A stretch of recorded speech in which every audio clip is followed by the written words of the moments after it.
pero pegado a una máquina de hemodiálisis o a diálisis peritoneal. ¿Qué conclusiones podemos tener? Es de que los estudios epidemiológicos han demostrado que el síndrome metabólico juega un papel importante en la enfermedad renal crónica, aún no totalmente dilucidado, y que la prevención y control de los componentes de este síndrome puede reducir la progresión del daño renal en nuestra población. Y para finalizar, recordar que la enfermedad renal crónica es como el gran tsunami del siglo XXI. Pues, muchas gracias.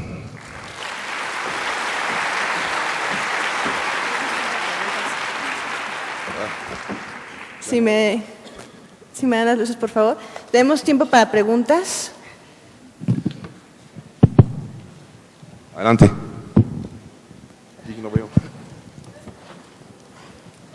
Gracias. Muy buenos días.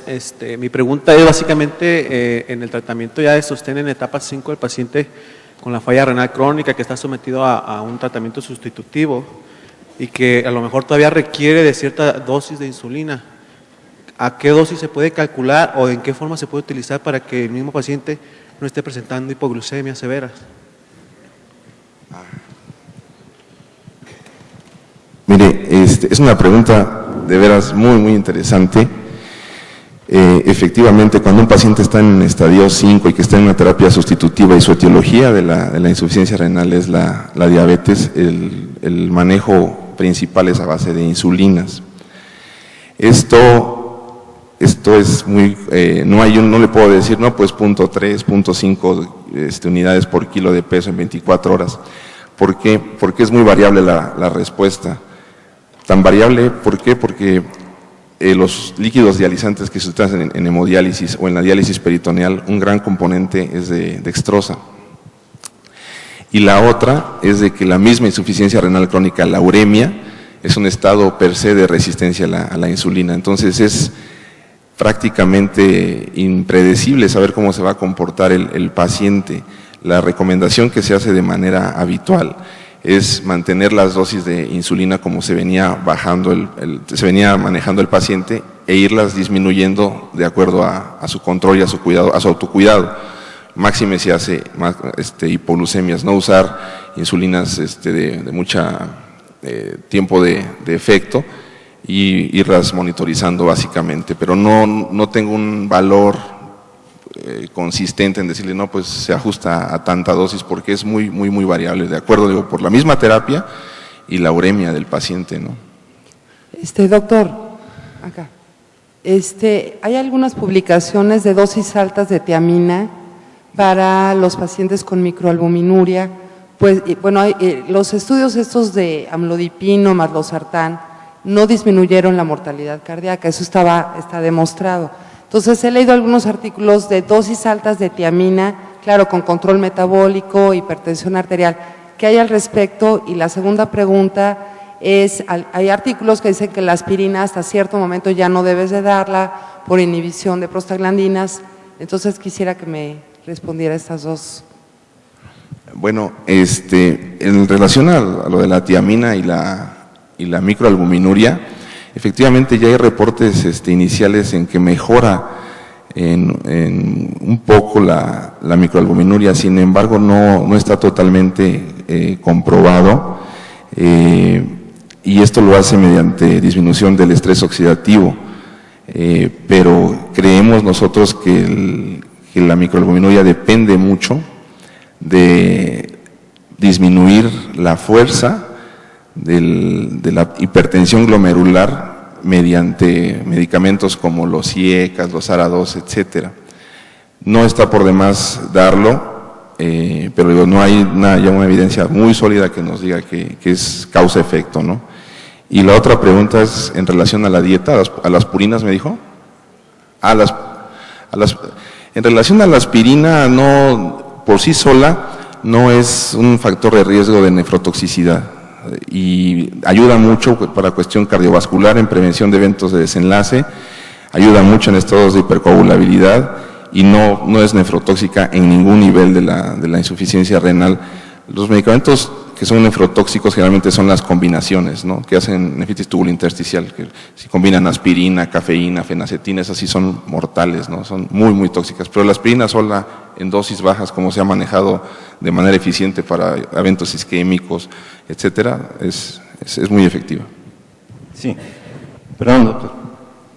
¿Cuál es la ventaja y las desventajas para el uso de la hemodiálisis o diálisis peritoneal? ¿Qué parámetros toman en cuenta para hacer una u otra de los Muy bien. Mire, esa es una pregunta también todas son interesantes, qué bárbaro.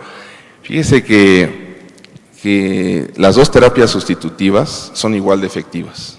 Usted me pregunta si hoy ponemos 2 pacientes con insuficiencia renal crónica con criterios para dializarlo y decimos, bueno, los metemos a una y a otra terapia a ambos y los seguimos en el tiempo en cuanto a mortalidad, es igual, no se modifica. No es de que el paciente que se ponga en hemodiálisis se va a morir más pronto o el que esté en diálisis peritoneal vaya a fallecer, tampoco, no existe. De hecho, la obligación del médico nefrólogo es decir, existen estas 2 terapias con estas y estas características. Una desventaja es que tiene que acudir a un centro 3 veces por semana, 3 horas por cada día. La otra es decir, bueno, tiene usted que hacer su terapia de diálisis, pero la principal complicación, si usted no tiene cuidado, pues se puede infectar, ¿no? Otra desventaja de la hemodiálisis, bueno, que hay riesgos incrementados en cuanto a contagio de hepatitis B o C, etcétera. De tal manera que uno debe de explicar de este tipo de ventajas y el paciente tomar la decisión. Eso se hace en Estados Unidos. Aquí en México, por el sistema de salud que tenemos, no es posible hacer esto. ¿Por qué? Porque, como les mostré en la gráfica, son muchísimos enfermos y no tenemos la infraestructura necesaria ni el dinero suficiente para hemodializar a todos los pacientes que querramos.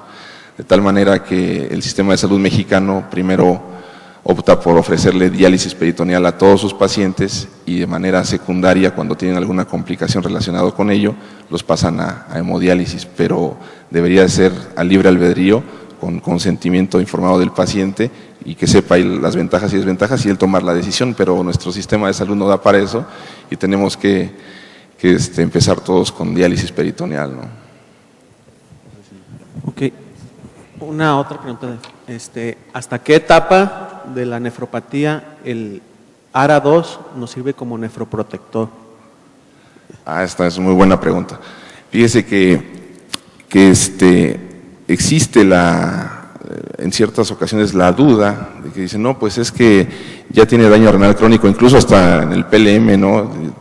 Incluso recomiendan, dicen, no, pues ya no se dé cuando tengan unas depuraciones menores a 20 mililitros minuto, ¿no? Esto no es del todo cierto.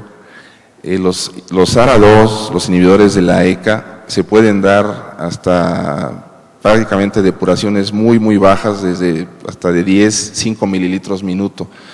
Lo que hay que tener cuidado es en que no se genere hipercalemia, estar vigilando al paciente con hipercalemia, nada más. Si el paciente tolera adecuadamente el ARA2 o el IECA, lo pueden seguir dando hasta con 5 mililitros minuto, pueden seguir con esto en diálisis, en hemodiálisis, no hay problema, no hay problema. Y créanme, que es una de las terapias que más ha demostrado su eficacia para la progresión del daño, para limitar la progresión del daño renal. Bueno, pues agradecemos al doctor Ramos Gordillo por su excelente presentación. Si tienen más dudas lo pueden abordar en el pasillo. Tenemos